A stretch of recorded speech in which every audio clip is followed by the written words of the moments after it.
দর্শক, এই বিষয়ে বিস্তারিত জানাতে আমাদের সঙ্গে যুক্ত হচ্ছেন সহকর্মীরা। শুরুতে চলে যাব রাজধানীর রমনায়, সেখানে রয়েছেন সহকর্মী মামুন ইসলাম।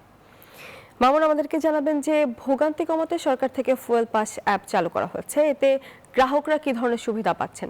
ধন্যবাদ তোমা আপনাকে। আমি এই মুহূর্তে রয়েছি নিকুরজোর যে পাম্প রয়েছে সেই পাম্পে। আমরা কিন্তু সকালবেলা থেকে বেশ কিছু পাম্প ঘুরেছি এবং ঘুরে দেখেছি অনেক পাম্পগুলোতে তেল এখনো পর্যন্ত আসেনি ডিপো থেকে। এবং যে পাম্পগুলোতে তেল রয়েছে সেই পাম্পগুলো দেখেছি দীর্ঘ লাইন, কেউ কেউ বা রাত থেকে দাঁড়িয়ে রয়েছে, কেউ বা সকাল থেকে দাঁড়িয়ে রয়েছে। এবং আমরা এখন যে পাম্পটিতে রয়েছি সেই পাম্পটিতে আমরা এসেই দেখতে পেরেছি মারামারি একটি ঘটনা। এখনো পর্যন্ত আমি যদি একটু দেখাতে চাই তাহলে দেখতে পারবো যে এইখানে কিন্তু এখনো হট্টগোলের একটি কাহিনী আমরা এখানে দেখাতে পারবো। এবং এইখানে কিন্তু সার্বক্ষণিক পুলিশ মোতায়েন করা হয়েছে। এবং আমরা কিছুক্ষণ আগে ম্যানেজারের সাথে কথা বলেছি, তিনি বলছিল যে মানুষকে ফুয়েল পাসের মাধ্যমে 1200 টাকার তেল দিচ্ছে এবং ফুয়েল পাস ছাড়া দিচ্ছে 800 টাকার তেল। তারপরেও মানুষ, উৎসুক জনতা যারা আছে তারা কিন্তু ক্ষিপ্ত হয়ে যাচ্ছে, কিছুতে কিছু হলে তারা মারামারি শুরু করে দিচ্ছে। এবং বেশ দুর্ঘটনার কাহিনীও কিন্তু এখানে ঘটেছে, যার কারণে কিন্তু এখানে সার্বক্ষণিক পুলিশ মোতায়েন করা হয়েছে বলে আমরা দেখেছি। এবং এইখানে কিন্তু সরকারি যে কর্মকর্তা রয়েছে তাদের জন্য আলাদা করে একটি লাইন করে দেওয়া হয়েছে এবং সাধারণ মানুষের জন্য আলাদা লাইন রয়েছে। এবং আমরা এই পাম্পে আসার আগে দেখেছি এই পাম্পের যে প্রাইভেট কারের লাইন, সেই প্রাইভেট কারের লাইন কিন্তু বনানী পর্যন্ত চলে গিয়েছে, যেই লাইন কিন্তু 4 থেকে 5 কিলোমিটার পর্যন্ত দীর্ঘ। এবং ঢাকায় যে তীব্র গরম, এই তীব্র গরমেই কিন্তু অনেকে রাত থেকে দাঁড়িয়ে আছে এবং এখনো পর্যন্ত কিন্তু অনেকেই এই তীব্র গরমে থেকেও কিন্তু জ্বালানি তেল পাচ্ছে না। তো এই ছিল রাজধানী থেকে আমার কাছে সর্বশেষ তথ্য। আমরা চলে যাব আমাদের আরেক সহকর্মী, তিনি রয়েছে চট্টগ্রামে, নয়নপুর অজয়। জয়, আপনি জানাবেন চট্টগ্রামে এখন তেলের পরিস্থিতি কেমন? 200-র বেশি সার্ভিস ও ফিচারে লেনদেনের সব বিকাশ অ্যাপে সম্ভব।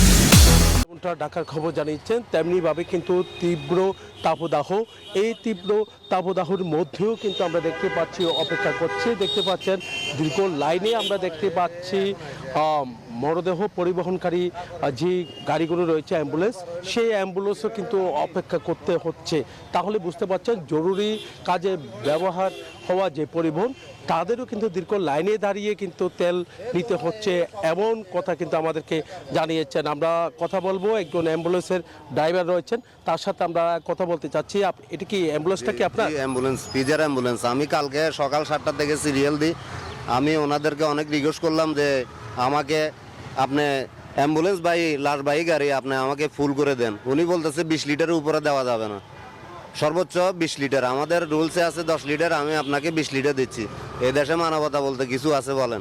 আমাদের এই লাশবাহী আমরা লাশ টানতে পারতেছি না। আমরা এখানে আসি দীর্ঘ লাইন অপেক্ষা করে, দীর্ঘ সময় অপেক্ষা করে, সেই সকাল 7টা থেকে সিরিয়াল দিচ্ছি, এখনো পাওয়ার কোনো হদিস নেই, এখনো দাঁড়াই আছি। কি লাইনে দাঁড়িয়ে তেল তেল নিতে হচ্ছে আমাদের জন্য, অ্যাম্বুলেন্সের জন্য। সরকার, গভর্নমেন্ট আমাদের জন্য কিছুই করতেছে না, যে আমরা একটা আমরা লাশ নিয়ে যাব, গন্তব্যস্থানে পৌঁছা দিব, আমাদেরকে ওই সুযোগ সুবিধা দিচ্ছে না গভর্নমেন্টে। দেখতে পাচ্ছেন লাইন কিন্তু যত সময় গড়াচ্ছে তত কিন্তু বাড়ছে, যেহেতু গতকাল রাত থেকে অনেকজন গাড়ি রেখে চলে গেছেন। একই সাথে লম্বা লাইন কিন্তু দেখা যাচ্ছে, একদিকে মোটর বাইকের লাইন, অন্যদিকে কিন্তু আমরা দেখতে পাচ্ছি অন্যান্য পরিবহনেরও লাইন দীর্ঘতর হচ্ছে। এই ছিল আমার এখানকার সর্বশেষ। ফিরে যাচ্ছে আমার সহকর্মী, অপেক্ষা করছেন খুলনায় মাকসুদের কাছে। জি, ধন্যবাদ নয়ন বড়ুয়া। জয়, চট্টগ্রামের মতো খুলনার পরিস্থিতি কিন্তু জটিল থেকে জটিলতর হচ্ছে।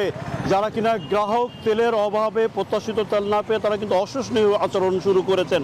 আমি যদি এই আমার বাম হাতের পেট্রোল পাম্পটির চিত্রটা একটু দেখাতে চাই, এটি হচ্ছে কেসিসি পেট্রোলিয়াম পাম্প। এখানে কিন্তু গত রাতে যারা কিনা গ্রাহক আছে তাদের সাথে পেট্রোল কর্মীদের হাতাহাতির ঘটনা ঘটেছে এবং এরপর থেকে কিন্তু এই পেট্রোল পাম্পটিতে সব ধরনের তেল সরবরাহ বন্ধ রাখা হয়েছে এবং তারা কিন্তু একটি জরুরি ঘোষণা দিয়েছে, এখন থেকে সাধারণ জনগণের মাঝে তেল বিক্রি বন্ধ থাকবে, শুধুমাত্র যারা জরুরি সেবায় নিয়োজিত এবং সরকারি চাকরিজীবী তাদেরকেই তেল সরবরাহ করবে। এবং একই সাথে যদি আমি আমার ডান হাতের চিত্রটা একটু দেখাতে চাই। এটি হচ্ছে মেঘনা মডেল সার্ভিস সেন্টার। এখানে কিন্তু সকাল থেকেই যারা কিনা গ্রাহক আছেন, যানবাহন চালক আছে, তারা কিন্তু দীর্ঘ অপেক্ষমায় সারি রয়েছে এবং তারা কিন্তু ঘন্টার পর ঘন্টা ধরে তেলের জন্য অপেক্ষা করছেন।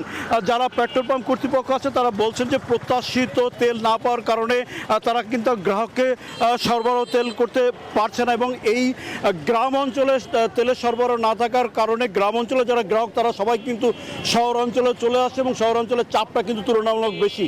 এই ছিল খুলনার পেট্রোল পাম্প থেকে সর্বশেষ। আমরা ফিরছি স্টুডিওতে তমার কাছে। তমা। মাকসুদ, ধন্যবাদ আপনাকে। সঙ্গে ধন্যবাদ জানাচ্ছি সহকর্মী জয় এবং মামুনকেও।